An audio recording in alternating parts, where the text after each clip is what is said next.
huwag kang pahara-hara sa daraanan kung abnormal kang bata ka. Ay nako, kung mayroon lang akong ibang mapupuntahan, siguradong hindi ko gugustuhin na dito mamalagi at magbantay sa inyo magkapatid. Pero sige, tutal naman makikinabang din ako sa pagtira rito. Titiisin ko na lang ang kabaliwan mong lintik ka. Bakit po kayo gagalit sa akin? May nagawa po ba akong kasalanan? Oo, at alam mo kung ano yung pagkakasala mo? Yun ay nung araw na isinilang ka ng nanay mo. Ay nako, diyan ka na nga naaalibadbaran ako sa pagmumukha mo. Nad, bunso, ano bang ginagawa mo dyan sa kusina? Kanina pa kita hinahanap, nandyan ka lang pala. O, Tia Trining, tapos na po ba kayong magbanyo? Oo, Odessa. Tapos na akong gumamit ng CR. Tamang-tama naman paglabas ko nakita ko tong sinadnad kaya nakipagkwentuhan muna ako sandali. Naku, Tia, mabuti at naiintindihan mo yung mga sinasabi niyan. Pautal-utal po kasi magsalita yan at minsan medyo may pagkamakulit. Ay, kung alam mo lang, inis na inis ako makita yung kapatid mo may diferensya sa pag-iisip at hindi ko alam kung makakatagal ba ako dito. Ay, bahala na nga. Ano po yun, Tia? May sinasabi po ba kayo? Pasensya na, medyo hindi ko po kasi narinig Ay, wala naman, Odessa. Halika, bumalik na lang tayo ron sa sala at makapagkwentuhan at mapag-usapan na rin yung tungkol sa pagtira ko rito sa inyo. Mabuti pa nga po, Tia. Tatawagin ko na rin sa kwarto niya si Omar para makasama natin sa usapan. Taon 2002, Iloilo. Pasado 5:00 ng hapon. Kararating pa lamang noon ng kanilang tiyahin na si Trining mula sa malayong bahagi ng Iloilo. Nagdiretso yan sa banyo nila Odessa dahil kanina pa siya naiihi sa biyahe at doon nakita niya ang bunsong kapatid nina Odessa at Omar na si Nadnad. May pagkaisip bata yun, nalikas na sa kanya simula pa nung pagkasilang ngunit nakakausap naman ng maayos. Matagal na panahong hindi nila nakita at nakasama ang tiyahin, kaya walang ideya ang ginang na lumaking ganoon si Nadnad. Maraming salamat po, Tia Trining, sa pagpayag niyong dito muna tumira sa amin. Kahit alam kong meron din kayong anak na kailangan yung bantayan at alagaan doon sa inyo. Oo nga po pala, kumusta po si Bianca? Ay, walang anuman, Odessa. Kaisa-isang kapatid ko ang nanay niyo tsaka mga pamangkin ko kayo. At nung nabubuhay pa siya, ipinangako ko sa kanya na hindi ko kayo pababayaan kahit anong mangyari. Isa pa, sino-sino pa bang magdadamayan kundi tayo lang din naman, di ba? At tungkol naman dun sa pinsan mo, ayos lang naman siya. Ayun, sa awa ng Diyos, magandang trabaho sa sentro dun sa lugar namin. Mabuti naman po kung ganon. Grabe, ang tagal na naming hindi nagkakasama-samang magpipinsan. Mga bata pa kasi kami nung huli kaming bumisita sa inyo. Ay, oo nga pero hayaan mo't darating din ang panahon na magkikita-kita ulit kayo. Teka, ito na ba si Omar? Yung sumunod sa iyo? Opo, siya na nga po. Nagtatrabaho siya ngayon sa palengke bilang kargador tapos ito naman pong si Nadnad, nandito lamang palagi sa bahay. Kailangan po siyang matutukan at alagaan, lalo na po sa pagpapainom ng gamot. Magandang araw po, Tia Trining. Masaya po kami makita kayo ulit kahit medyo parang nakakalimutan ko na kung kailan tayo huli nagkita. Magandang araw din naman sa iyo, Omar. Ang laki mo na at nagmana ka sa nanay mo. Lumaki kang gwapo. Nako, maraming salamat po. Matagal ko na pong alam yun. Huwag na lang po kayo maingay, baka pagkaguluhan tayo ng mga kapitbahay. Maloko ka rin pala Ay, sige na nga, sinabi mo Odessa, huwag mo sanang mamasamain, ha? Bakit nagkaganyan ang bunso nyo? Ang ibig kong sabihin ay, normal naman si Nadnad nung ipinanganak ni Ate Olivia noon, pero bakit nagkaganyan siyang lumaki? May problema daw po sa pag-iisip si Nadnad, Tia. Mabagal yung development ng utak niya, kaya medyo utal sa pagsasalita, pero nakakausap naman po siya ng maayos. Yun nga lang kailangan talaga ng masusing pag-aalaga at regular na pagpapainom ng gamot para sa anxiety niya. Ay, ganun ba? Epekto siguro yan ng magkasunod na pagkamatay ng mga magulang ninyo. Paano ba naman kasi? 2 taon pa lang na namamatay si Ate Olivia. Sumunod na kaagad yung tatay ninyo. Yun nga rin po ang naiisip kong dahilan. Sana kasi nakinig na lang si tatay sa amin noon na huwag nang pumalaot dahil may paparating na bagyo nung araw na yon. Kaya lang sa kagustuhan niya makahuli ng isda para may maibenta at may makain kami. Ayun, nagpumilit pa rin siyang maglayag. Ay siya, huwag na nga natin silang pag-usapan at baka hindi na matahimik ang mga kaluluwa nila kung nasan man sila ngayon. Maiba tayo, Odessa. Bukas nga palang alis mo, tama? Opo, Chang. Kaya nga po kailangan na makakasama ng mga kapatid ko dito sa bahay at malaking bagay po na kayo ang nandito para mabantayan sila na maayos, lalo na po itong si Nadnad. Kaya naman po siyang alagaan ni Omar pero syempre, iba pa rin po kapag may nakatatanda na titingin at palagi magpapaalala sa kanila, lalo pa nga at may trabaho rin si Omar. Ay, huwag ka mag-alala, Iha. Ako nang bahala sa kanila at hinding-hindi ko sila pababayaan. Aalagaan ko sila rito habang wala ka. Ibig sabihin, dito na po kayo titira sa amin, Tia Trining? Ganun na nga, Omar. Wala naman kasi ako magagawa, lalo pat hindi ko naman kayo matitiis na magkakapatid. Naku, maraming salamat po, Chang. Hayaan niyo po, buwan-buwan ako magpapadala at dadagdagan ko na rin para sa inyo. Huwag niyo pong isiping sweldo niyo yon. Tulong ko po yun sa inyo kapalit ng pagbabantay at pagsama niyo sa mga kapatid ko. Omar, Nadnad, huwag niyong bibigyan ng sakit ng ulo si Chang dito, ha? Huwag kayong pasaway at lagi kayong makikinig sa mga paalala niya, okay? Opo, ate. Huwag ka mag-alala, igagalang po namin si Tia Trining at palagi kaming susunod sa mga sasabihin niya. Basta ate, huwag mo kaming kalilimutan, ha?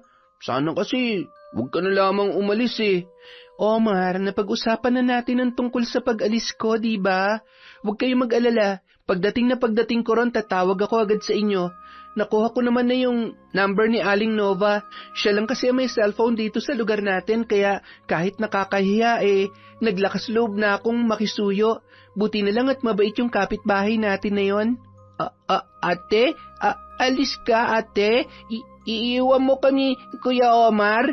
Nadnad, bunso, uuwi rin si ate, ha? Magtatrabaho lang ako para mabili yung laruan na gusto mo. Di ba gusto mo yung mahabang baril-barilan at saka yung malaking bola? Kaya magpapakabait ka rito, ha? At wag na wag kang lalabas ng bahay nang hindi kasama ang Kuya Omar o kaya si Tia Trining. Naiintindihan mo ba, bunso?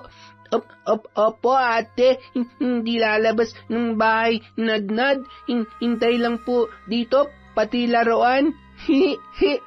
Si Trining ang nag-iisang nakababatang kapatid ng kanilang pumanaw na ina dahil sa sakit na breast cancer. 2 taon na ang nakalilipas, samantala ang kanilang ama naman ay sumunod ding namatay, dulot ng pagkalunod habang nasa laot sa kasagsagan ng bagyo. Dahil sa hirap ng buhay, bilang panganay, napagpasyahan ni Odessa na mag-apply ng trabaho patungo sa gitnang silangan at maswerte naman na agad siyang natanggap bilang kasambahay. Upang may makasama ang maiiwang mga kapatid sa Pilipinas, sinulatan niya ang tiyahin na si Trining para pakiusapan na doon muna tumira sa kanila kahit hanggang matapos lamang ang 2 taon na una niyang kontrata. Agad naman yung pumayag, kaya naman ilang araw lamang ay bumiyahe na rin yun patungo sa kanilang lugar. Kinabukasan, nakaalis na ang dalagang si Odessa at naiwan ang mga kapatid sa pangangalaga ng kanilang tiyahin. Ang buong akala ni na Omar ay maayos na ang lahat, ngunit ilang araw pa lamang ang nakakalipas, nagpakita na ng tunay na ugali ang kanilang Tia Trining. Mabutit hindi ka pa nakakaalis, Omar. Pakikuha nga muna yung mga sinampay sa labas. Pakibilisan na rin dahil maliligo ako at sobrang init pala rito sa lugar ninyo. Ang aga-agay, napakaalinsangan. Po, aalis na po ako, Chang. Baka kasi malate ako sa trabaho. Ganon. So nagrereklamo ka. Baka nakakalimutan mo yung bilin sa inyo ng ate mo na huwag akong bibigyan ng sakit ng ulo at palaging susunod sa mga utos ko. Sige po. Nakakainis naman. Damit niya naman yun tapos iuutos pa sa akin. Ano yon? May sinasabi ka ba? Ay, wala po. Sige po, gagawin ko na po yung utos nyo, Tia Trining. Mabuti kung ganon. Alam mo kung ako sa'yo, Bilisan mo na yung kilos mo dahil hindi ko kasalanan kapag nahuli ka sa trabaho. Wala nang nagawa pa si Omar kundi ang magmadaling lumabas para kunin ang sinampay ng tiyahin. Saka mabilis din yung bumalik sa loob ng bahay. Ngunit nagtaka siya sa kasunod na sinabi sa kanya ng ginang. Oo nga pala, Omar. Pagsabihan mo nga yung kapatid mong sinadnad, ha? Hindi na ako natutuwa sa mga ikinikilos niya. Ha? Bakit po? Ano po bang ginawa ni Nadnad, Chang? Hindi ba kayo tinuruan ng mga magulang niyo na magligpit ng pinagkainan pagkatapos kumain? Simpleng bagay lang, hindi niya pa magawa. Pasensya na po, Chang. Ganun po talaga si Nadnad. Hindi po kasi niya alam kung paano gawin yun eh. Pero hayaan nyo, sa susunod ako na lang ang magliligpit ng lahat ng kalat niya. Pero sa ngayon po, kailangan ko nang umalis at baka mapagalitan ako ng amo ko. Siguruhin mo lang na matuturuan mo na maayos ang kapatid mo, ha? Hindi ako tumira rito para gawin yung katulong. Kung kay Odessa umuubre ang mga katamaran ninyo, pues sa akin hindi. Sige po, Chang. Oo nga po pala. Pakigising na lang po si Nadnad mamayang 7:00 kasi kailangan niya pong uminom ng gamot. Huwag mo nga akong turuan ng dapat kong gawin. Hindi ko kasalanan kung malalampasan niyang oras ng pag-inom nun dahil dapat alam niya na yun. Napatango na lamang ang binata saka nagmamadaling lumabas ng bahay. Iniwan niyang nasa kwarto pa si Nadnad at mahimbing na natutulog. Makalipas ang halos 1 oras ay nagising na ang binatilyo at lumabas ng silid habang papungas-pungas pa. Nang makita siya ng tiyahin ay galit siyang sinita nito. Aba, gising na pala ang pensyonado. Hoy, Bulol, bilisan mo nang ang kumilos dyan at maglampaso ka ng sahig. Tingnan mo nga, ang dumi-dumi na. Hindi po ako marunong. Tsaka gugutom po ako. Gusto ko na pong kumain. Ay naku, bisit kang bata ka. Pati paglalampaso ng sahig hindi mo alam gawin? Ano na lang ang silbi mo rito sa bahay? Kumain at matulog? Ay, ewan ko ba kung paano nakakatagal sa iyo yung mga kapatid mo. Isa kang malaking pabigat sa buhay. Hindi totoo yan. Mahal ako ate at Kuya Omar. Sipag ako bata. Love nila ako. Ayun, nakakaintindi ka naman pala eh. Ibig sabihin, nagtatamad-tamaran ka lang talaga. Halika nga rito. Ayan, pumasok ka sa banyo at kunin mo yung basahan. Tapos linisin mo yung sahig sa sala. Hindi kita pakakainin hanggat hindi mo nagagawa yung inuutos ko. Maliwanag? Hindi po alam yan eh. Sumbong kita, Ate Desa at Kuya Omar.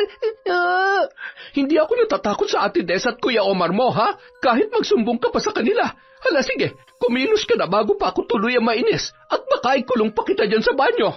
Kahit hirap na hirap at hindi alam kung ano ang gagawin, pinilit na lamang kumilos ng binatilyo habang umiiyak at tila takot na takot. Sa bawat kaunting pagkakamali ay mga kurot at hampas sa kanyang balikat ang binibigay ng tiyahin. Bagay na hindi niya kailanman naranasan sa mga magulang at kapatid. Matapos niya maglampaso ng sahig, kahit sa pamali-maling paraan ay muli na naman siyang inutusan ng tiyahin para hugasan ang mga pinggan sa lababo. Susunod ka rin naman pala, ang dami mo pang arte. Ngayon naman, hugasan mo yung mga pinagkainan ko rin sa lababo. Ayusin mo, ha? Ayaw ko may makikitang tirang sebo o kahit kaunting dumi dahil ipapaulit ko yun sa'yo. Kilos na! Pagod na, Nadnad. Gutom na. Gusto na po kain. Hindi ka ba talaga nakikinig? Ang sabi ko, saka ka lang kakain kapag tapos mo ng lahat ng inuutos ko. Napakahina talaga ng kukote mo.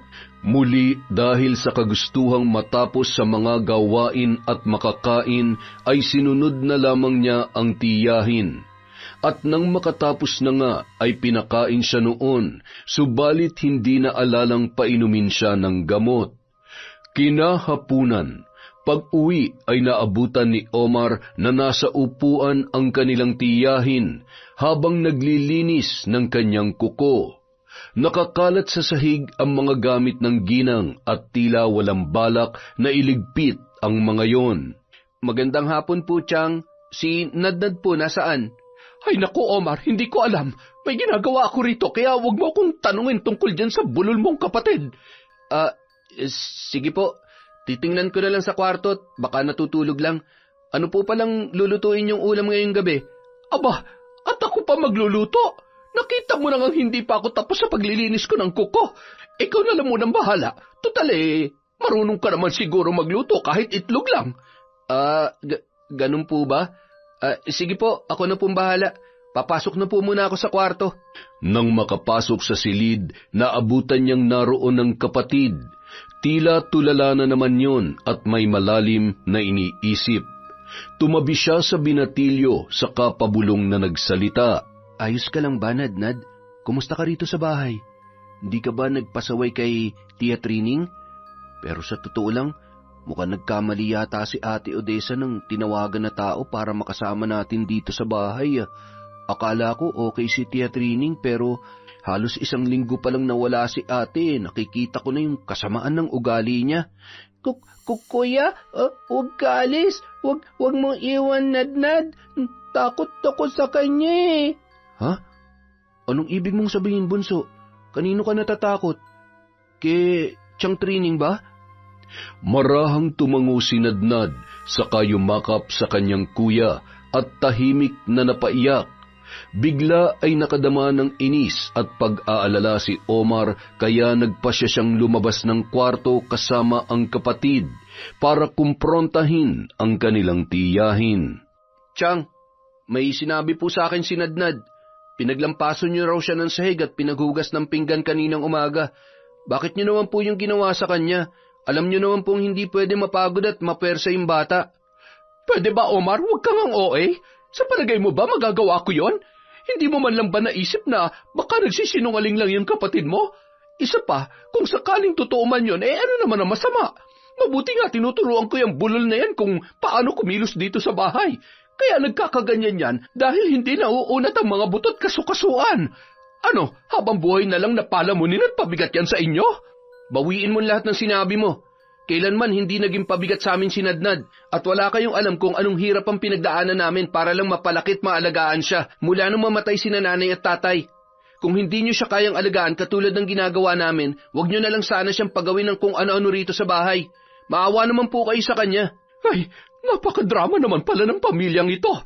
Hoy, Omar, baka nakakalimutan mo. Hindi ako nandito para gawin yung alila at maging tagalinis ng kalat niyo. Nagpunta ako rito para bantayan kayo at magsumbong sa Ate Odessa nyo sakaling gagawa kayo ng mga kalokohan.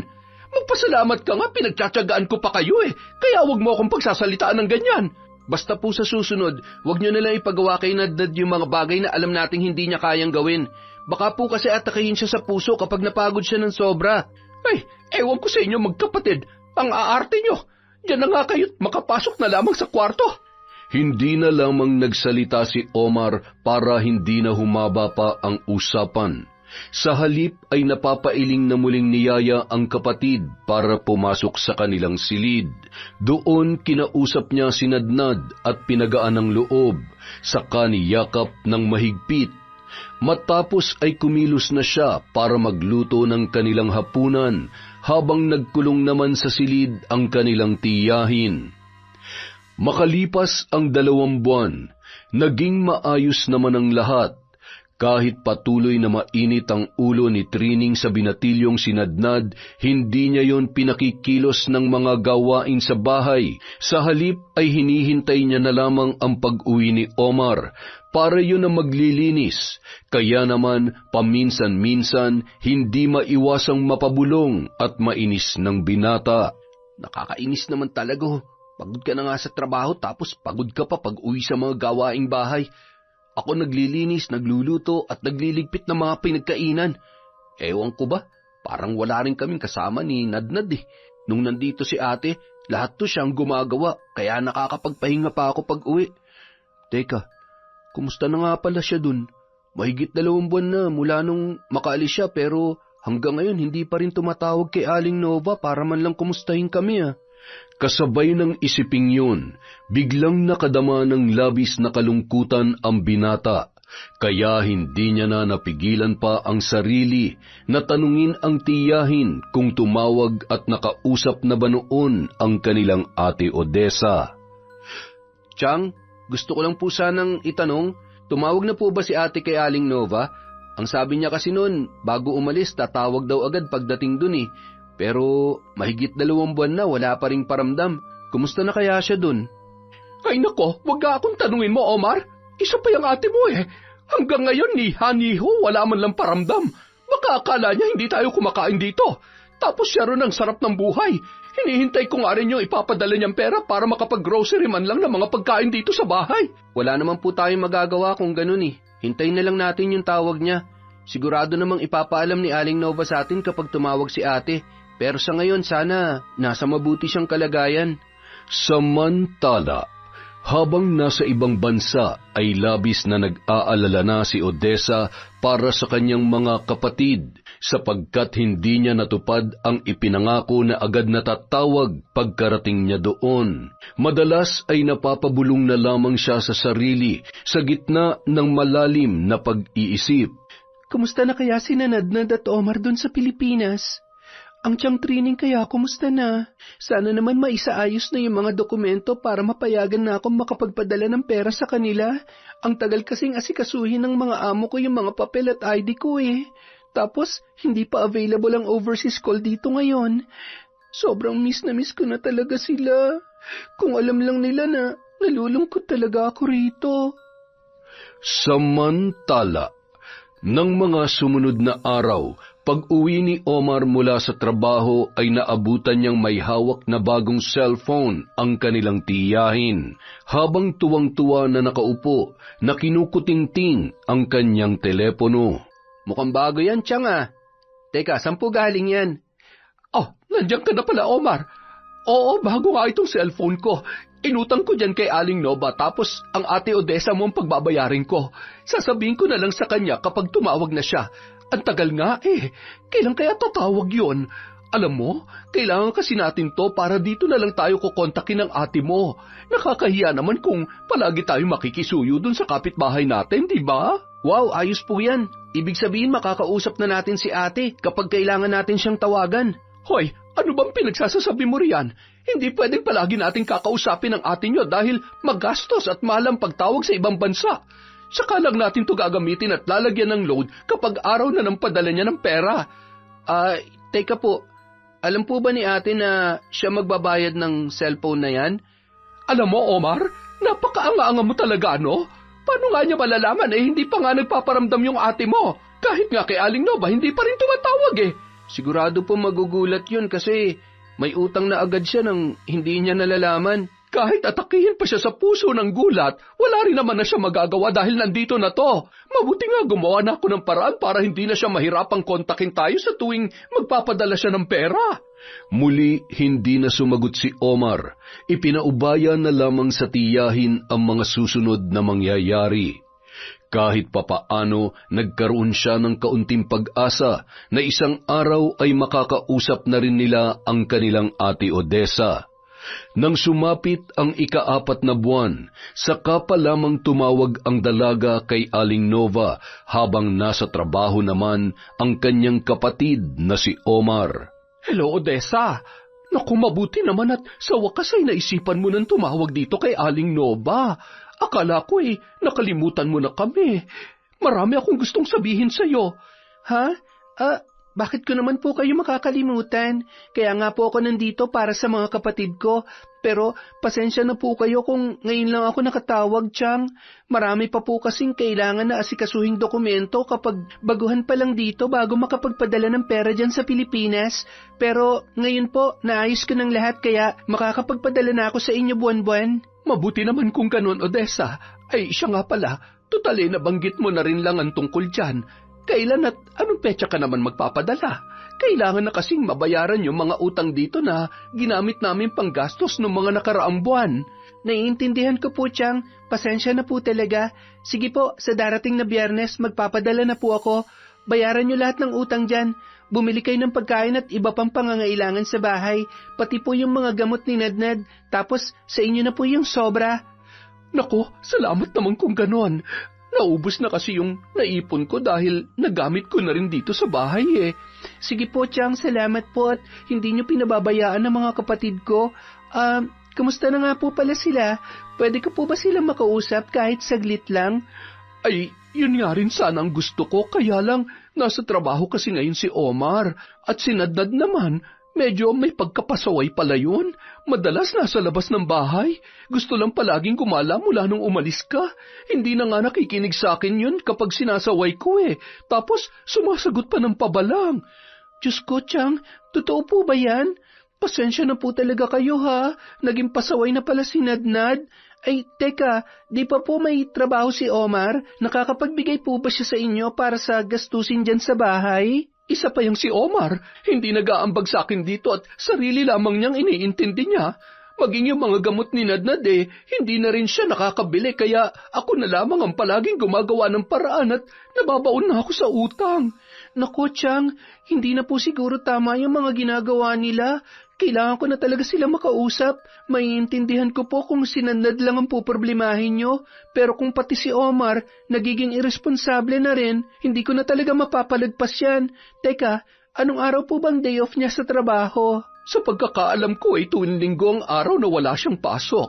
Hindi ko na rin kasi siya gaanong kinakausap dahil palagi niya akong iniirapan at sinisinghalan. Sa totoo lang, Chang Trining, hindi ko alam kung paano hihingi ng dispensa sa inyo dahil sa ginagawa ng mga kapatid ko. Sobrang nakakahiya po talaga. Hayaan niyo po, pag nakausap ko sila, pagsasabihan ko talaga sila. Hayaan mo na, Odessa. Huwag mo na lang pagalitan. Total naman hindi na kayo iba sa akin. Parang anak na rin ang turing ko sa inyo, lalong-lalo na kay Nadnad.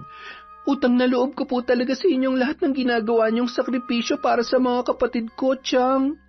Nauunawaan ko, Odessa, at batid kong hindi madali ang buhay dyan sa abroad, lalo na't malayo ka sa pamilya mo.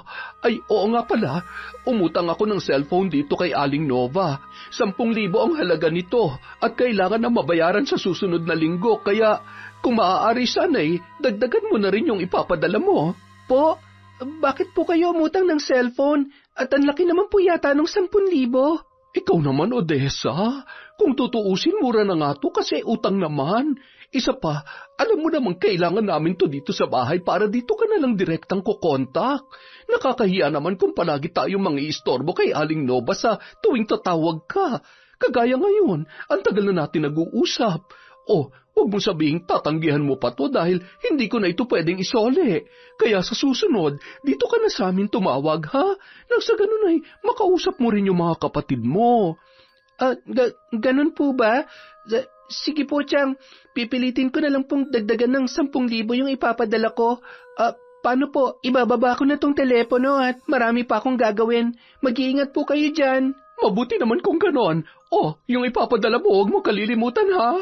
Sige na, mag-iingat ka rin dyan. Bye!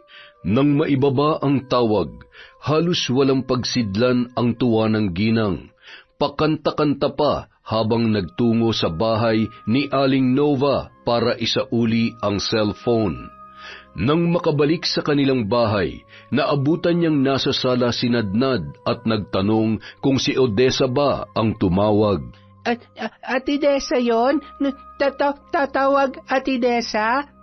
Ay nako, nandito na naman tong bulol na to. Hindi si Ate Desa mong tumawag. Wala lang yon. Baka naalimpungatan ka lang. Mabuti pa bumalik ka na lang ulit sa pagtulog. Pasok dun sa kwarto, bilis! Gutom dyan, Nadnad. Kakain po ako. Buwisit talaga tong batang to, oo. Hoy, wala akong pakialam kung nagugutom ka. Hintayin mo ang Kuya Omar mo para siya mag-asikaso sa'yo dahil hindi ako katulong dito. Wala na nga akong sweldo sa pagbabantay sa inyo tapos gagawin mo pa akong muchacha?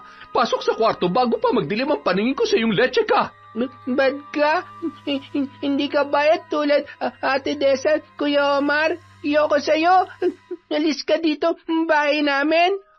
Ganon. Talagang ginigigil mo akong hampas lupa ka, ha? Halika nga rito. Yan! Gusto mo yan, di ba? Pumasok ka sa kwarto! Pasok! Wala nang nagawa pa si Nadnad kung hindi ang pumalahaw ng iyak at magtungo sa silid nila ng kanyang kuya. Samantala, kinahapunan habang nasa daan pauwi ay muling naalala ni Omar ang kanilang ate Odessa. Kaya naman hindi niya mapigilang mag-alala at mapabulong sa sarili. Ano na kaya nangyari kay ate? Diyos ko, sana po nasa mabuti siyang kalagayan At sana rin, maisipan niya na akong tulungan. Wala na kasing natitira sa sinusweldo ko dahil tamang-tama lang para sa mga gastusin sa bahay at pambili ng gamot ni Nadnad. Minsan nga kulang pa. Sana dumating din yung araw na hindi na namin kailangan magkahiwa-hiwalay para lamang mabuhay. Nang makarating sa bahay, agad siyang nagtungo sa kwarto para magbihis at upang kumustahin ang kanyang kapatid. Batid niyang palagi lamang yung naroon kapag wala sa sala. Nakita niya na umiiyak si Nadnad dahil nagugutom na raw. Tinanong niya ang kapatid kung bakit hindi nagsabi sa kanilang tiya Trining, ngunit sumagot yon at sinabing hindi siya pinansin ng kanilang tiyahin. Tuloy ay hindi na naman napigilan ni Omar ang inis at labis na pagkayamot sa ginang, kaya kinausap niya na naman yun. Tiyang, ano na naman po ba to? Nagsabi pala sa inyo si Nadnad na nagugutom na siya at gusto niyong kumain pero hindi niyo raw siya pinansin. Bakit ba ginagawa niyo to sa kanya? Hoy, Omar, huwag mo nga akong pagsalitaan na para bang sobrang sama akong tiyahin. Kung tutuusin, sobra-sobra na yung ginagawa kong pagsama at pagbabantay sa inyo rito sa bahay at kalabisan na kung pagsisilbihan ko pa kayo. Naiintindihan mo ba yon? Mambihira naman kayo. Sige, hindi ko na iaasa sa inyo si Nadnad. At sana kapag tumawag yung magaling naming ate, ipakausap mo sa akin dahil tatanungin ko siya kung may balak pa ba siyang tulungan kami at kung alam pa ba niyang may naiwan siya mga kapatid dito. Nako, yung ate mo, mula nung umalis hindi na talaga nakaalala. Abay, parang nag-iwan lang ng mga alagang pusa sa bahay ah. Kailangan ko pa naman ng perang ipambabayad dito sa cellphone na inutang ko kay Aling Nova. Hindi sinabi ng kanilang tiyahin ang totoo na tumawag at nakausap niya na si Odessa gamit ang cellphone ng kanilang kapitbahay at nakahanda na yung magpadala sa darating na Biyernes. Dahil doon, mas tumindi pa ang inis ni Omar para sa kanyang ate. Nakakainis na siya. Ang laki pa naman ng tiwala ko sa kanya dahil sa sinabi niyang hindi niya kami pababayaan. Akala niya yata masarap ang buhay namin ni Nadnad dito. Makalabas na nga lang. Ibibili ko na lang na makakain yung kapatid ko. Bisit na buhay to. Dumating ang araw ng Biyernes. Yun ang araw na magpapadala ng pera si Odessa kay Trining at day off din ni Omar sa trabaho. Salungat yon sa sinabi ng kanilang tiyahin kay Odessa na tuwing linggo raw walang pasok ang binata. Nakita niyang namili ng kaunting grocery at gamit sa bahay si Trining, kaya tinanong niya kung galing na ba kay Odessa ang ginamit niyang pera. Nagpapatawa ka ba, Omar? Siyempre hindi, no? Paano naman magpapadala ang ate mo hindi na nga natin maramdaman, di ba? Galing ang pera ko sa anak kong si Bianca. Sweldo niya kasi ngayon sa trabaho. Mabuti pa nga yung anak ko na yun kahit papano nakakatulong sa atin samantalang ako dapat ang nagbibigay sa kanya. Mukhang tuluyan na talaga kaming pinabayaan ni ate. Wala siyang kwentang kapatid. Sana maging masaya siya kung nasan man siyang lupalop ngayon. Alam mo, huwag na lang kayo umasang babalik pa yung ate niyo dahil mukhang masaya na siya sa buhay niya doon sa abroad. Bahala siya kung yun ang desisyon niya. Tiyang, baka po may sobra ka pa kahit konti lang. Hihiramin ko lang po sana para ipambili ng gamot ni Nadnad. Babayaran din kita sa sweldo ko. Ano ka ba naman, Omar? Nakita mo na ngang namili na ako, Isa pa, kahit may natitira pa akong pera, hindi pa rin kita pahiramin dahil sa anak ko galing yun. Pati ba naman gamot ng kapatid mo, iasa mo pa sa kanya? Napayuko na lamang noon ang binata at napakuyom ang mga kamao, habang balot pa rin ng labis na pagkainis sa kanyang ate Odessa. Samantala, mabilis na lumipas ang mga araw at nagpatuloy sa buwanang pagpapadala ng pera si Odessa, subalit hindi yun ipinapaalam ni Trining kina Nadnad at Omar. Nais niyang sila lamang ng anak niya ang makinabang sa perang galing sa pamangkin na nasa abroad. Isang gabi, habang magkasama sa kwarto sina Nadnad at Omar at nakahanda na sanang matulog, biglang napalunok siya ng laway sa hindi inaasahang tanong ng bunsong kapatid. Kuya, uwi ba ate? Bakit wala pa ate? Ha? Oo naman bunso, uuwi pa si Ate Odessa. Nagtatrabaho lang yun sa malayo pero uuwi na rin yun. Malay mo bukas, baka nandito na siya, di ba? Huwag ka mag-alala. Maraming pasulubong sa iyo yun pagdating. Maraming laruan tsaka pagkain pag-uwi, Ate Odessa? Oo, maraming laruan at pagkain. Basta magpakabait ka lang at lagi kang magdadasal kay Jesus na umuwi na si ate, ha? Opo, Kuya Omar. Oh, siya, sige. Matulog ka na at bawal sa iyo magpuyat. Matulog na tayo, ha? Good night, bunso. Good night, Kuya. Nagpatuloy ang ganoong buhay ng magkapatid na sina Nadnad at Omar sa piling ng kanilang sakim na tiyahin. At sa madalas na pagtawag ng kanilang ate Odessa, hindi nakakausap ng dalaga ang mga kapatid dahil ang alam noon ay tuwing araw ng linggo ang day off ng lalaki. Nakakainis naman si Omar, kaya nga ako tumawag ngayon kasi alam kong day off niya dahil linggo tapos wala rin pala dyan. Hindi po ba nagpaalam bago umalis? Hindi nga eh. Ay nako, sanay na rin ako sa kapatid mong yon. Palaging mas gustong umalis at makipag-inuman lang sa barkada kapag walang pasok. Isinasama pa palagi si Nadnad, kaya pag umuwi sila, mukhang gusgusin tuloy yung bata. Lintik siya, dinadamay pa talaga sa bisyo niya yung bunso namin. Chang, hindi mo po ba siya pinagbabawalan? Ano ka ba naman, Odessa?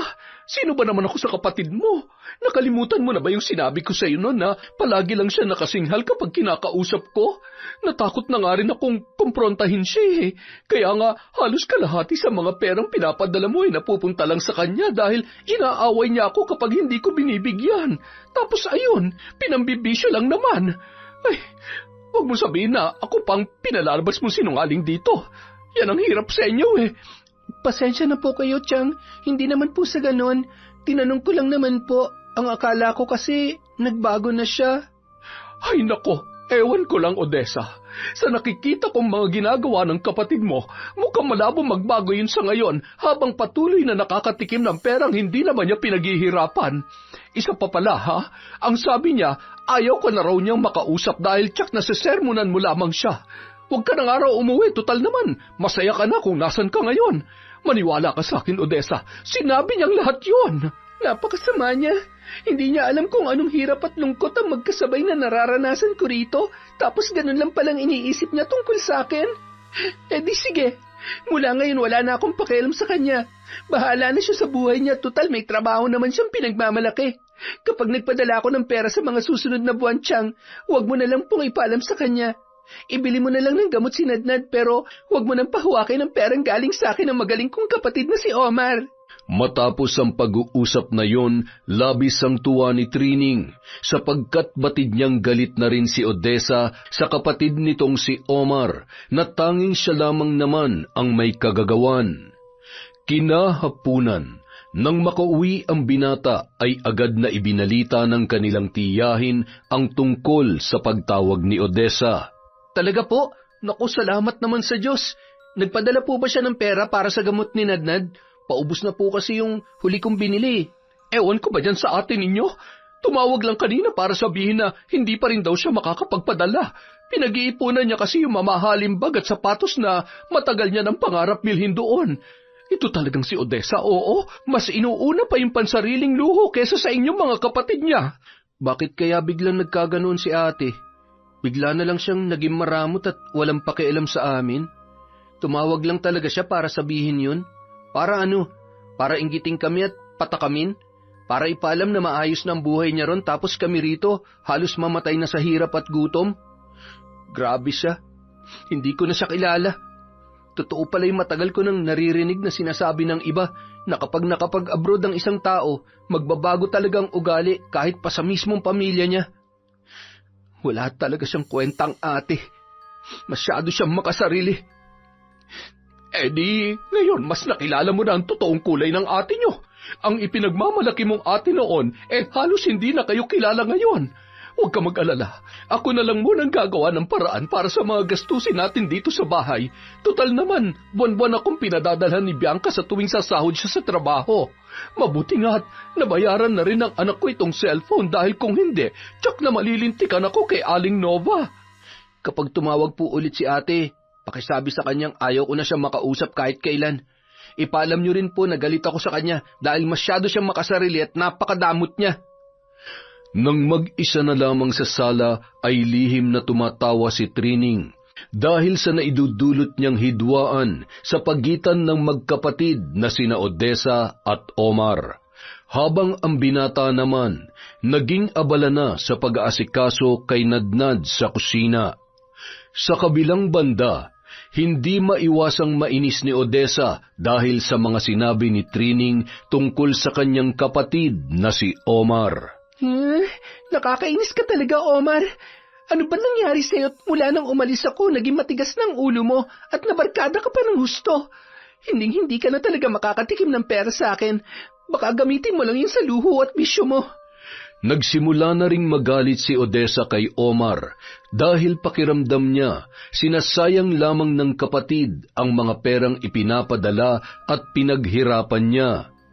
Makalipas pa ang mahigit 1 taon, kahit ganoon ang sitwasyon nilang magkakapatid, nagpatuloy pa rin ang pagpapadala niya ng tulong pinansyal, ngunit ang tiyahin pa rin nila na si Trining ang tumatanggap noon.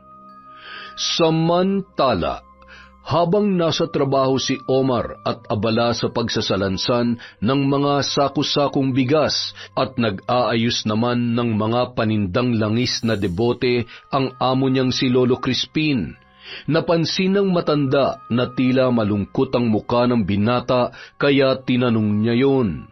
Abay, Omar, kanina ka pa walang kimurian ah. Ilang beses mo na yatang pinagbabalik-baliktad ang mga sakong yan.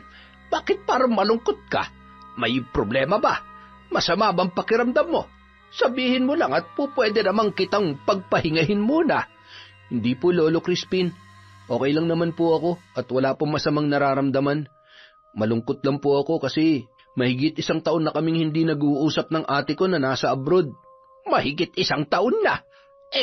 Bakit kayo mo lang naikwento sa akin ang tungkol dyan? Ibig bang sabihin matagal mo na ring dinadamdam ang bagay na yan? Ganun nga po. Tsaka, hindi naman po kasi ako mahilig magbahagi ng tungkol sa pamilya namin kasi ayokong makadagdag sa isipin ng ibang tao. Kung hindi naman kalabisan ayos lang bang malaman ko kung bakit? Napahinga muna ng malalim ang binata bago isa-isang isinalaysay sa matandang amo ang lahat ng mga nangyayari. Pinayuhan siya noon na hanggat maaari ay wag na nilang patagalin pa ang samaan ng loob sa isa't isa dahil ayon sa matanda, ang simpleng sigalot na hindi na pag-uusapan at naaayos ay mas nagiging mabigat pa pagdating ng araw. Maraming salamat po, Lolo Crispin. Kahit papano, medyo gumaan yung kalooban ko. Hindi ko lang po kasi maiwasang magdamdam kay ate kasi bigla siya naging madamot simula nung makapag-abroad. Tuloy yung tiyahin na lang namin na si Chang Trining ang tumutulong para makaraos kami sa pang-araw-araw na pangangailangan, lalo na po sa mga gamot ng kapatid kong sinadnad. Omar, kung minsan ay nabubulagan tayo sa katotohanan at ang mga taong nakakasama natin na inaakala nating totoo ay sila pala ang unti-unting sumisira sa atin. Po? Ano pong ibig niyong sabihin, Lolo Crispin? Yan ang kasabihang natutunan ko mula pagkabata hanggang pagtanda. Huwag tayong tumingin sa isang anggulo lamang ng pangyayari. Bagkus ay pilitin nating unawain ang magkabilang panig ng kwento. At dahil hindi masyadong naunawaan ni Omar ang ibig sabihin ng matanda, tumango na lamang siya at tinanong ang amo tungkol sa mga deboteng langis na iniisa-isang ayusin sa estante. Nga palalo, may tatanong lang po ako. Ang tagal ko na kasing nagtatrabaho dito sa bigasan niyo at palagi kong nakikitang may mga taong bumibili niyang mga langis na tinda natin dito. Pero hanggang ngayon, hindi ko pa rin alam kung para saan po yung mga yan. Ay, itong mga langis na ipinapatak at ginagamit para sa ritual ng pambabarang. Po, ibig sabihin, yung mga bumibili sa inyo mga mambabarang? Tahimik na tumango lamang ang matanda habang patuloy pa rin sa pag-aayos ng mga yon, kasabay ng tila malamig na hangin na nagpaikot-ikot sa loob ng tindahan at marahang dumampi sa kanilang balat. At kahit tanghaling tapat pa lamang nung mga oras na yun, bahagya siyang nakadama ng kilabot, ngunit para iwaksi ang nararamdaman ay muli na lamang siyang nagtanong. Matagal na po akong nakakarinig ng tungkol sa mga ganyan, pero hindi ako makapaniwala na totoo palang may gumagawa nun. Ano po bang dahilan kung bakit nila naiisipan ng ritual na yon? Maraming dahilan kung bakit nila ginagawa yon. Maaaring dahil sa inggit o matinding sama ng loob na nauuwi sa pagnanais na makapaghiganti. Kung minsan naman, dahil sa matinding pagkaapi o panlalapastangan ng ibang tao at walang kakayahang lumaban, kaya napipilitang gawin ang pambabarang. At posible ring dahil sa matinding galit, dahil sa pagpaslang sa mga mahalagang tao sa kanilang buhay. Nakakatakot naman po pala. Lo, sa totoo lang, hindi naman talaga ako interesado sa bagay na yan, pero gusto ko lang din pong itanong, kayo po ba marunong mambarang? Oo, subalit ang kakayanan ko ay para lamang sa paghihiganti, at kung sakaling may mga taong nais magpagawa sa akin ng ganoon. Bakit? May gusto ka bang ipabarang? Ay, wala naman po, Lolo. Nahihiwagaan lang po kasi ako sa mga panindamong langis na yan eh. Total naikwento nyo na sa akin, kaya natanong ko na rin po. Akala ko mayroong tumatarantado at nang wawalang hiya sa'yo. Sabihan mo lang ako kaagad at nang magawa natin ang paraan para tuluyan siyang manahimik at mawala sa mundo. Hindi na lamang sumagot pa ang binata, subalit tumatak sa isip niya ang mga sinabing yon ng matanda. Iniisip niya na wala namang dahilan para humantong siya sa ganoong gawain, at batid din niya na labag yon sa kagustuhan ng Diyos, dahil isa yon sa mga itim na karunungan. Samantala, habang mag-isa sa bahay ay kausap ni Trining sa cellphone ang anak niyang si Bianca mula sa iniwang lugar. Hello, Nay. Ano na? Kailan ka ba ulit magpapadala ng pera? May outing kami ng mga kaibigan ko sa linggo at kailangan kong sumama dahil nangako akong sasagutin ko yung 3 putahe ng handa. Ay, ganoon ba, anak? Sa susunod na buwan pa kasi ulit magpapadala si Odessa Hayaan mo, gagawin ko na lang muna ng paraan. Siguraduhin mo lang, Nay, ha? Tsak na mapapahiya ako sa mga kaibigan ko kapag hindi ko natupad yung pangako ko sa kanila. O siya, sige na, ibababa ko na itong tawag, sayang lang ang load. Wala naman pala akong mapapala sa inyo Matapos nilang mag-usap, nakadama ng pagkataranta si Trining at tila hindi alam kung saan kukuha ng perang ipapadala sa anak, kaya naman isang bagay ang naisipan niyang gawin. Kinabukasan, isinanla niya ang cellphone kay Aling Nova sa halagang 8,000 at agad yung ipinadala kay Bianca. At dahil nakasanla ang telepono ay wala siyang magamit para kontakin si Odessa, kaya naisipan niyang muling humiram kay Aling Nova at muling tawagan ang dalaga. Po? Teka, bakit kailangan niyo pang isanla yun, Chang? Sobra-sobra naman po yung ipinapadala kong pera kada buwan, di ba? Alam mo namang ipinambibili ko ng mga gamot ni Nadnad yung pinapadala mo, di ba? Tsaka, tumaas rin kasi yung bill namin sa kuryente nitong mga nakaraang buwan dahil sobrang init na ng panahon dito. Ay, teka nga, Odessa, pinagdududahan mo ba ako? Tiyang naman Alam niyo naman po hindi ko magagawa yon. Nagtanong lang naman po ako pero salamat dahil sinabi niyo yung dahilan. Sige po, sa susunod na padala ko dadagdagan ko na lang ulit para matubos niyo na yung cellphone kay Aling Nova. Muli ay gumuhit ang makahulugang ngiti sa mga labi ni Aling Trining. At nang matapos nila mag-usap ni Odessa, malakas siyang tumawa habang nakatingala sa langit. Ang hindi niya alam, nagpaplano ng umuwi noon sa Pilipinas ang dalaga upang sana ay hulihin sa akto ang mga kalokohang ginagawa ng kapatid na si Omar. Isang hapon, inaapoy ng lagnat ang binatilyong si Nadnad, kaya naman lumabas siya ng kwarto at nanghihinang humingi ng tulong sa kanyang tiyahin, na noon ay nakaempake na ang mga gamit at nakahanda ng umalis. Chang, suka, Nadnad, sakit ulo. Hoy, kutong lupa, huwag mo nga akong artehan. Lalayas na ako kaya wala na akong pakialam sa'yo. Total nasa akin na muli ang cellphone na to kaya matatawagan ko na ulit ang ate Odessa nyo para sa akin ang bagsak ng pera kada buwan. Uuwi na ako nang magkasama na kami ng anak kong si Bianca.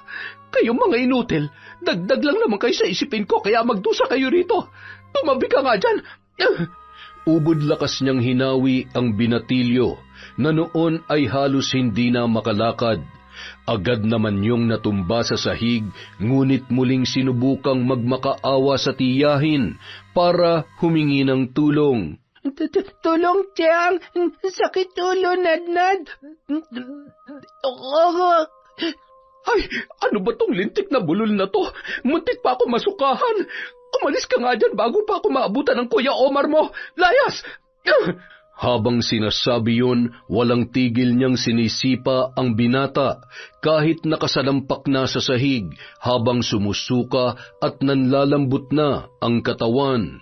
Maya-maya pa, nanlaki ang mga mata ni Trining nang makita ang biglang pagpasok ni Odessa mula sa pinto at kitang-kita sa akto ang ginagawa niya kay Nadnad. Tiyang Trining? Teka, anong ibig sabihin nito? Bakit nakaimpake ang gamit nyo? Bakit sinisipa nyo si Nadnad? Diyos ko, ang kapatid ko! Nadnad bunso! Ano nangyari sa'yo? Natataranta at umiiyak na nilapitan ng dalaga ang kapatid na nakahiga sa sahig na tila ba wala ng malay. Parang naitulos naman sa pagkakatayo si Trining at hindi magawang kumilos habang nanginginig ang buong katawan na nakatitig sa magkapatid. Sa gitna ng pag-iyak ay muling hinarap ni Odessa ang kanyang tiyahin. Yung totoo, Tiyang, ganito bang ginagawa niyo sa kanya nung wala ako rito? At nasan nga pala si Omar? Nasa galaan na naman ba? Hayop siya. Sa halip na bantayan niya ang kapatid namin, mas inuuna pa talaga niya ang bisyo. Malay ko kung nasan yung magaling mong kapatid na si Omar. Hindi ko alam kung ano nangyari dyan kay Nadnad. Basta nakita ko na lang siya na nakalupaypay dyan sa sahig, kaya tutulungan ko sana makabangon. Ako pa bang pag-iisipan mo na masama at sisisiin matapos ang kabutihang ginawa ko sa mga kapatid mo? Ako pa pala masama ngayon, Odessa? Pasensya na po, Tiyang, pero pwede niyo po ba muna akong tulungan dalhin sa ospital si Nadnad? Ang taas ng lagnat niya at nagdedeliryo po siya. Tiyang, tulungan niyo naman po ako. Matapos mo akong pagsalitaan na masasama at pag-isipan ng hindi maganda, sa palagay mo tutulungan pa kita? Ang kapal naman ng mukha mo. Ayoko na. Sawang-sawa na ako sa bulok na bahay na ito at sukang-suka na akong makisama sa mga kapatid mong siraulong katulad mo. Aalis na ako. Total naman ay nakabalik ka na uli, kaya dyan na kayo. Matapos pasigaw na sabihin yon ng kanilang tiyahin, mabilis yung tumalikod at agad na tumalilis palabas ng bahay. Naiwan at hindi makapaniwala si Odessa habang kalong-kalong ang kapatid na si Nadnad. Patuloy pa rin sa pagtulo ang kanyang masaganang luha, saka sumigaw ng saklolo. Hirap na ring huminga ang kapatid na nasa kanyang kanlungan at unti-unti na yung napapapikit. Tamang-tama naman na dumating na noon si Omar galing sa trabaho at nanlumo siya sa naabutang tagpo kasabay ng pagkagulat nang makita ang kanyang ate Odessa. Anong ginawa mo kay Nadnad? At bakit nagpakita ka pa rito matapos mo kaming abandonahin na mahigit 2 taon? Wala kang kwenta, ate. Ipinagdamot mo sa amin lahat ng karapatan at kalayaan bilang mga kapatid mo. Hindi ka na dapat umuwi pa rito dahil hindi ka naman namin kailangan. Sa ngayon, hindi na muna mahalaga yan, Omar. Tulungan mo akong madala sa ospital si Nadnad. Nanganganib ang buhay niya. Hindi na sumagot pa ang binata. Sa halip ay agad niyang kinarga ang bunsong kapatid at mabilis na nakalabas para tumawag ng tricycle. Doon ay magkasama silang sumakay patungo sa pinakamalapit na pagamutan. Samantala, habang nasa ospital at nananatiling kritikal ang kalagayan ni Nadnad, saka pa lamang sila nakapag-usap ng mahinahon at masinsinan. Makasarili ka, ate. Madamot ka. Ipinagkait mo sa amin ni Nadnad ang lahat. Masaya na sana kami dahil inasahan namin yung mga pangako mo nun bago ka umalis. Pero napalitan lahat yun ng paghihirap, galit at lungkot. Lalo na nung iwan mo kami kay Chang Trining na isa palang demonyong nagtatago sa imahe ng isang mabuting tao. Teka, hindi ko maintindihan ang mga sinasabi mo, Omar. Ano bang ibig mong sabihin? Bakit ate? Di ba totoo namang naging madamot ka mula nung nakapag-abroad ka? Ni minsan hindi ka nakaalalang tumulong sa amin kahit maliit na bagay lang. Isang beses ka na nga lang nagpadala ng pera noon pero ipinambayad pa dun sa inutang na cellphone ni Chang Trining. At nung tinanong ko siya kung nagbigay ka ba ng para sa gamot ni Nadnad, anong sinabi mo? Sabi mo raw, hindi ka muna magpapadala dahil nag-iipon ka para sa pambili ng pangarap mong bag at sapatos. Ngayon sabihin mo nga, tama ba yung ginawa mo, ate? Tama ba yun? Napanganga na lamang sa gulat si Odessa at hindi makapaniwala.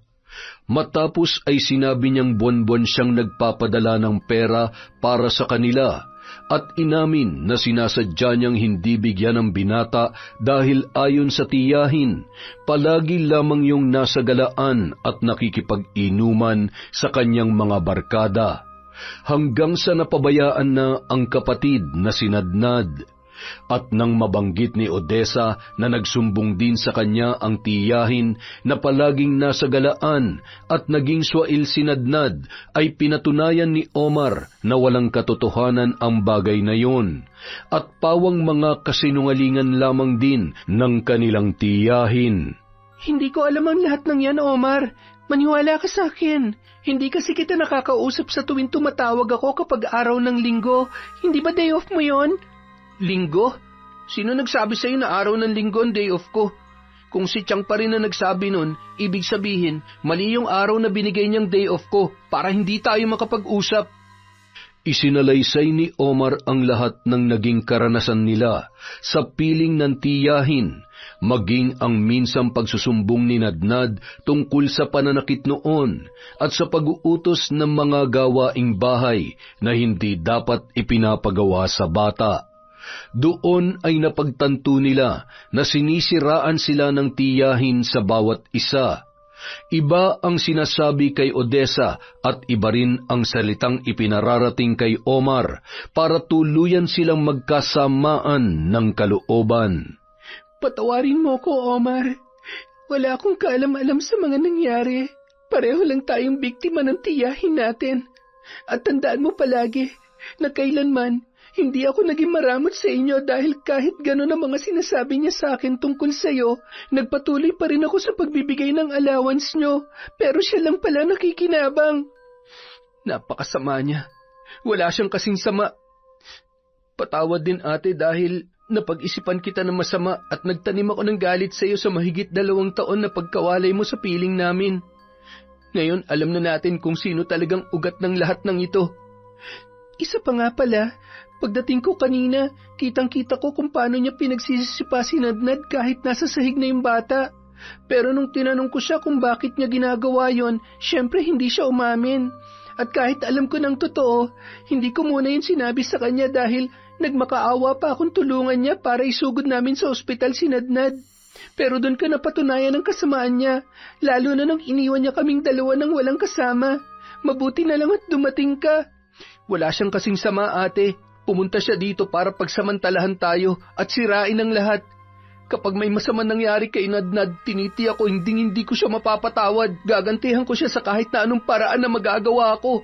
Matapos yun, umiiyak na nagyakapan ng magkapatid habang hinihintay na magising si Nadnad. Ngunit makalipas ang halos 1 oras, sa kasawiang palad ay tuluyan ng binawian ng buhay ng kanilang bunsong kapatid. Halos mawalan ng malay si Odessa sa sakit at bigat na kanyang nararamdaman, habang si Omar naman dahil sa pinaghalong galit at paghihinagpis ay paulit-ulit na pinagsusuntok ang dingding ng silid. Tuluyan na nga silang nagalit sa tiyahin na si Trining. Isang araw, sinubukan nilang mag-imbestiga at magtanong-tanong sa mga kapitbahay, ngunit mas lalo silang nagulat sa nalaman mula kay Aling Nova na pinagsanlaan ni Trining ng cellphone. Mabutit nagkaroon tayo ng pagkakataong mag-usap, Odessa. Ang totoo niyan, naisanla nga sa akin ni Trining yung cellphone dati. Pero hindi totoo ang dahilan na dahil kinapos sila ng pera at panggastos. Alam ko namang sobra-sobrang pinapadala mo para sa mga kapatid mo.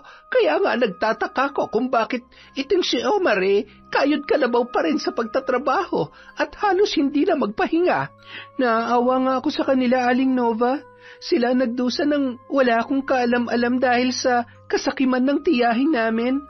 At tungkol nga po pala dun sa pagsasanla niya ng cellphone, ano po bang dahilan? Ipapadala niya raw kasi yung pera sa anak niyang si Bianca. Yun, tama ba? Yun ang pangalan. A-attend daw sa outing ng mga kaibigan kaya humingi ng panggastos sa kanya. At ayun, isinanla niya yung cellphone. Maraming salamat po, Aling Nova. Malakas po ang kutob ko na ipinapadala niya lang sa anak niyang yun ang mga perang galing sa akin na para sana sa mga kapatid ko. Ganun na nga, ate.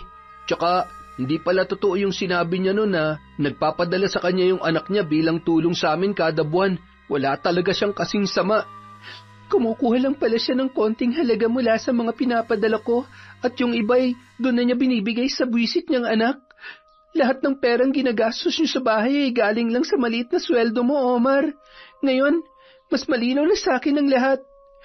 Patawarin mo sana ako. Hindi mo kailangang humingi ng tawad, ate. Sabi ko naman sa iyo lahat gagawin ko para sa pamilya natin. Pasalamat na lang talaga ako dahil hindi ako nawalan ng trabaho noon habang wala ka. Ikaw ang tunay na huwarang kapatid, Omar. Huwag ka mag-alala. May naipon akong malaking halaga sa bangko. Babawi ako sa iyo. Magsisimula ulit tayo. Sige po, tutuloy na po kami, Aling Nova. Maraming salamat ulit sa mga impormasyon na ibinigay niyo sa amin. Dahil sa patong-patong na nagawang kasalanan ng kanilang tiyahin, hindi na rin mabilang sa daliri ng magkapatid ang galit at planong paghiganti para dito. Kaya naman, isang desisyon ang ginawa ni Omar at yon ay ang ipabarang ang sariling tiyahin sa kanyang amo na si Lolo Crispin. Natagpuan na lamang nila ang kanilang sarili na magkasamang nagpunta roon nung araw ng Biyernes kung kailan sarado ang tindahan ng matanda. Isulat mo ang buong pangalan ng taong gusto mong ipabarang sa dahon ng saging na ito, Omar, para masimulan ko na ang ritual. Matapos maisulat ng binata ang buong pangalan ng kanilang tiyahin, inilagay ng matanda ang dahon sa ibabaw ng kulay puting pinggan. Kasunod noon, pinatakan niya ang dahon ng langis mula sa botelya at laking gulat nila sa sunod na nakita. Tingnan mo, ate, parang naguhugis tao yung ipinatak na langis ni Lolo Crispin sa dahon ng saging. Oo nga, pero hanggang ngayon hindi pa rin ako makapaniwala na totoong nangyayari to. Malapit na ako magsimula. Sandali lamang at may kukunin lang ako sa aking kwarto. Hintayin niyo ako dito. Saglit na pumasok sa silid ang matanda at nang muling lumabas ay may hawak na yung 3 iba't ibang sukat ng garapon at ipinatong yon sa lamesa. Binuksan niya yon at isa-isang inilabas ang mga insekto. Mga malalaki at kulay pulang langgam, salagubang at alupihan. Ipinatong niya ang mga yon sa dahon na may hugis tao. Agad na nagsikapit ang mga insekto sa bahagi kung saan nakasulat ang pangalan ni Tiang Trining. Sige mga kawal kong insekto na nililikha ng dilim. Unti-unti niyong ukitin ang katawan ng taong yan at tuluyang isama sa hukay ng kamatayan. Yun ang narinig nilang inusal ni Lolo Crispin. Bago yun nagsimulang magsalita ng mga sagradong orasyon na siya lamang ang tanging nakakaintindi. Maya-maya pa, ipinulupot niya ang dahon ng saging. Pumaloob doon ang mga naturang insekto sa kanya tinalian ng abaka at muling inorasyonan. Grabe, ate, ganyan palang ginagawa ng mambabarang. Ngayon ko lang nakitang ginawa yan ni Lolo Crispin. Sa totoo lang, Omar, hindi ko naman gustong kitlin ang buhay ni Tiang Trining. Kahit papano kadugo natin siya at naging parte siya ng pamilya natin.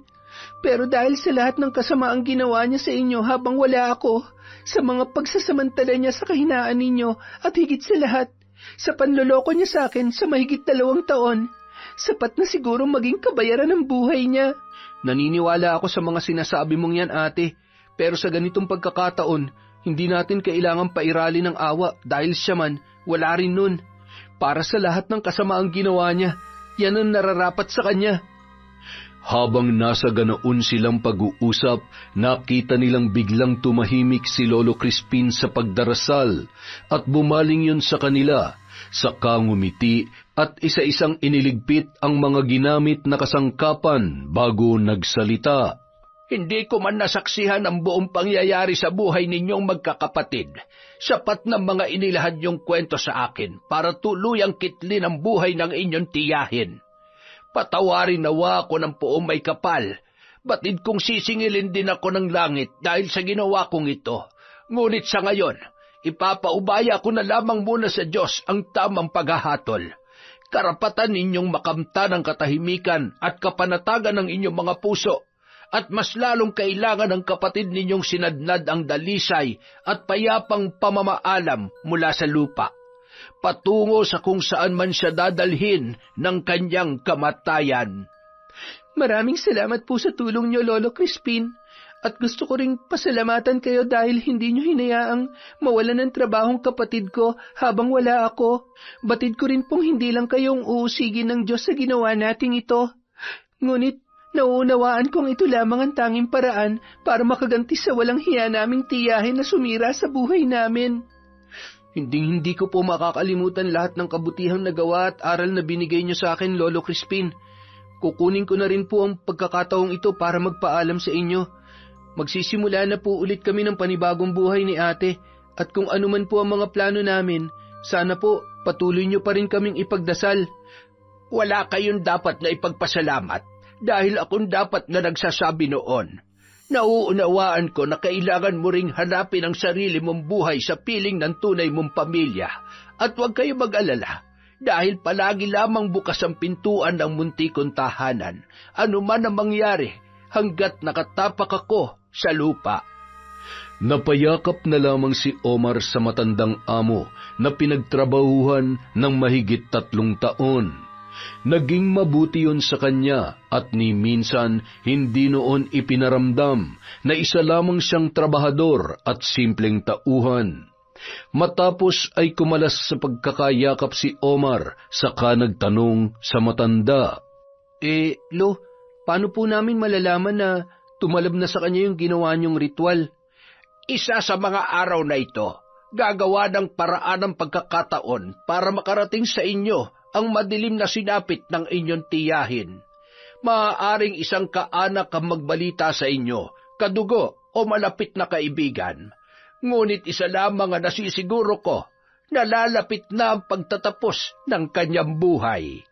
Matapos yun sabihin ng matanda, umihip ang malakas na hangin sa buong paligid, kahit sarado ang buong kabahayan. Nang igala ni Omar ang paningin, nakita niyang tila isinasayaw ng hangin ang mga kasangkapan sa loob ng munting tahanan ng matandang amo. Kasabay noon ay ang pagkalat ng hindi maipaliwanag na amoy ng tila pinaghalong nabubulok na laman ng hayop at bulaklak ng patay. Ilang saglit pa, muling nagsalita si Lolo Crispin. Ang amoy ng kamatayan, halimuyak na tanda ng pagpanaw at simoy ng hangin na nagbabadya ng pagsakop sa hukay ng walang hanggang kamatayan. Nakakakilabot. Siguro, Lolo, kung hindi namin kayo kasama ngayon, baka tumakbo na ako palabas nitong bahay. Pero sige po, alis na po kami ng kapatid ko. Maraming salamat po ulit sa inyo. Matamis na ngiti na lamang ang itinugon ng matanda at saglit pang hinaplos ang kani-kanilang mga bunbunan, saka bumulong na tila orasyon para sa kanilang proteksyon. Matapos ay magaan ang kalooban na umalis sa magkapatid. Samantala, makalipas ang ilang araw, habang nasa bahay nila si Trining kasama ang kanyang anak na si Bianca, ay ilang araw na rin siyang hindi makatulog dahil sa mga kakatwang nangyayari sa kanya. Ano ba kasing problema niyo, Nay? Mula nang umuwi kayo rito galing kina Ate Odessa, nagkaganyan ka na. Ano ba yung mga butlig-butlig na tumutubo sa buong mukha mo? Tapos may tubig pa sa loob. Hindi ko nga alam, anak eh. Sa totoo lang, ito nagpapahirap sa akin matulog sa gabi dahil sa sobrang kate. Tapos pag kinakamot ko naman, biglang sumasakit. Tsaka, anak, bukod dito may mga kakaiba pa akong nararamdaman tuwing madaling araw. Yun na nga eh. Napapansin ko parang bigla ka nalang sumisigaw at napapabalikwas ng bangon habang natutulog. Binabangungot ka ba noon, Nay? Oo, anak. May nakikita akong napakalaking tao na kulay itim ang buong katawan. Tapos, isinasama niya ako at tinutulak sa malalim na hukay. Kaya bigla ako nagugulat kahit tulog na tulog. Ano raw po bang sabi ng doktor dito sa health center natin? Ano raw pong sakit mo? At bakit hindi ka man lamang mabigyan ng gamot para dyan? Yun nga rin ang problema. Hindi raw nila makita kung anong sanhi nito kaya hindi rin ako mabigyan ng tamang gamot. Tapos doon naman sa sentro, ganun din ang sinabi ng mga doktor. Natatakot na ako, anak. Baka kung ano na ito. Baka naman kasi, Nay. Ay, wag naman po sana. Naisip ko lang na baka binabarang ka lang kung sinong tao. Ilang araw ka na kasing ganyan at palala ng palala yung mga butlig mo. Namumulan at parang nagnanana rin, oh. Ilang araw pa ang lumipas. Sinubukan pa rin ni Bianca na dalhin sa mas malayong ospital ang kanyang ina. Ngunit wala pa rin nakita ang mga doktor na sanhi ng sakit noon. Sa pagod ay nagpasya na lamang siyang iuwi ang kanyang nanay upang subukan ang mga halamang gamot. Inakala niyang maayos na ang lahat dahil bumuti naman ang lagay ng ina nang makainom yun. Ngunit makalipas ang 2 araw, mas ikinagulat niya pa ang kalagayan ni Trining. Nay, bakit ang dami mo ng bukol sa katawan? Saan galing ang mga yan? Tsaka, bumalik din yung mga butlig mo sa katawan at mas malala pa ngayon. Hindi ko na alam, Bianca. Baka ito ng katapusan ko. Ikuha mo ako ng tubig, anak. Naninikip ang dibdib ko at sobrang sakit ng ulo ko. Agad namang kumilos ang dalaga para kumuha ng tubig at nang makabalik siya ay halos mapasigaw sa kanyang nakita. Sumusuka ng langgam na pula si Trining at mula sa tenga noon ay naglalabasan ang mga salagubang, kasabay ng pagpupulasan ng alupihan sa iba't ibang bahagi ng kanyang katawan. Nay, ano pa nangyayari sa inyo? Diyos ko, tulungan niyo kami! Hindi na makapagsalita ang ginang habang pagapang na lumalapit sa kanyang anak at humihingi ng tulong. Matapos yun, isa-isa na ring nagsiputukan ang mga bukol at sugat niya sa katawan na naglalabas ng kulay itim na likido at may masangsang na amoy. Hindi na makalapit pa si Bianca sa kanyang nanay sapagkat hindi na rin niya mapigilang masuka dahil sa labis na pandidiri. Kasunod noon ay bumulwak sa bibig ni Trining ang sandamakmak na buo-buong dugo na siyang nagpahinto sa kanyang paghinga. Nay, huwag niyo akong iiwan mag-isa. Wala na nga si tatay tapos pati kayo aalis na rin. Paano na ako ngayon? Paano ako mabubuhay nang wala kayo? Nay, gumising ka, parang awa mo na. Makalipas ang ilang araw, dulot ng labis na kalungkutan dahil sa pagkamatay ng ina ay napagpasyahan ni Bianca na magtungo kina Odessa at Omar para doon makitira sapagkat mag-isa na lamang siya at wala nang ibang mapuntahan. Ngunit nanindigan ng magkapatid na hindi na kailanman magkakaroon ng anumang kaugnayan kay Bianca at hindi na rin mag-aabot ng anumang tulong mula sa kanila. Umiiyak na isinalaysay ng dalaga ang nangyari sa kanyang ina hanggang sa kung paano yon tuluyang namatay. Pasensya ka na, Bianca. Alam ko magpinsan tayo at hindi namin yon kailanman makakalimutan ni Omar. Pero mukhang kayo yata ng nanay mo nakalimot na magkamag-anak at magkadugo tayo. Kaya hindi na namin problema kung wala kang matirhan ngayon. Mas mabuti siguro kung sumama ka na lang din sa nanay mo. Tutal naman pareho kayong mga kampon ng kasamaan. Ate Odessa, Kuya Omar, parang awa niyo na, pakiusap. Umalis ka na, Bianca. Hindi mo narinig yung mga sinabi ni ate. At gusto ko ring malaman mo, masaya at kontento na kami kahit wala kayo sa buhay namin. Nagkamali kami noon kung bakit hinayaan naming makapasok sa buhay namin ng nanay mo na inakala naming anghel, pero ang totoo, isa palang kampon ng kasamaan. Kaya kung ako sa'yo, umalis ka na. Layas! Wala nang nagawa pa ang dalaga. Sa halip ay malungkot at laglag ang mga balikat na naglakad na lamang yon papalayo. At dahil sa labis na kalituhan at pagkawala sa sarili ay hindi niya napansin ang pagdating ng isang rumaragasang truck nang siya ay tumawid sa kalsada. Nasagasaan siya noon at nakaladkad sa simento hanggang sa magkadurog-durog ang katawan at kumalat sa paligid ang kanyang dugo. Samantala, habang magkausap ang magkapatid sa kanilang bahay, tama nga yung sinabi ni Lolo Crispin, Note, na isa sa mga araw na ito, may magbabalita sa atin ng tungkol sa nangyari kay Chang Trining at mismong anak niya pa. Hangarin ako sa angking galing ng matandang yon. Siguro kung hindi lang kasalanan sa Diyos yung ritual na ginagawa niya, wala na sanang masasamang tao dito sa mundo. Pero ate, aaminin ko, hindi ako masaya sa sinapit ni Chang Trining. Pero alam kong malalampasan ko rin ang lungkot na to at isang araw, makakalimutan ko rin ang lahat ng mga pangit na naging karanasan natin. Sang-ayon ako dyan, Omar. Sino ba namang matinong tao ang magiging masaya dahil sa kapahamakan ng iba, di ba? Wala naman siguro. Ipagdasal na lang natin siya at baka iligtas pa ng Diyos ang kaluluwa niya kung totoong ang sa langit talaga ang punta niya. Mahigpit na nagyakapan ang magkapatid. Bangon ang mga pangako sa isa't isa na simula ng araw na yon, hindi na sila muling magkakahiwalay at magsasama sa hirap at ginhawa.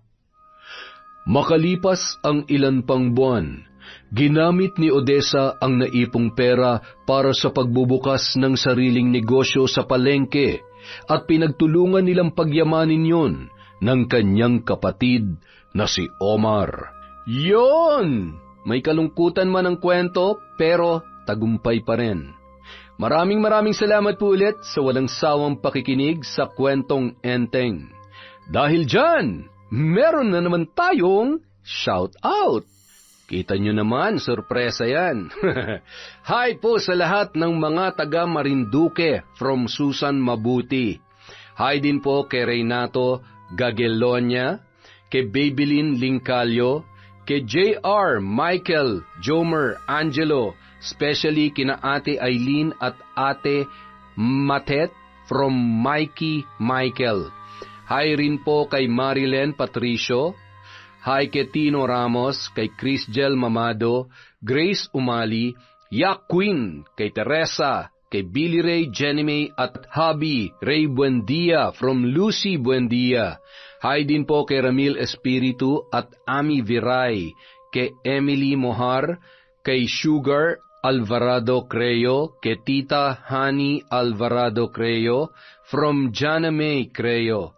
Hello po kay Green Arrow, kay Ras Online Shopee, kay Nita Canillas, kay JJ at Mirna Castro na magka-office mate, kay Rose Toreno from Negros, Canlaon City, kay Robina Flamiano, Miko, Kate, Hana, Audrey, Nico, JD, Sabi, happy birthday po kay Mau Gawaran from Leia Gawaran.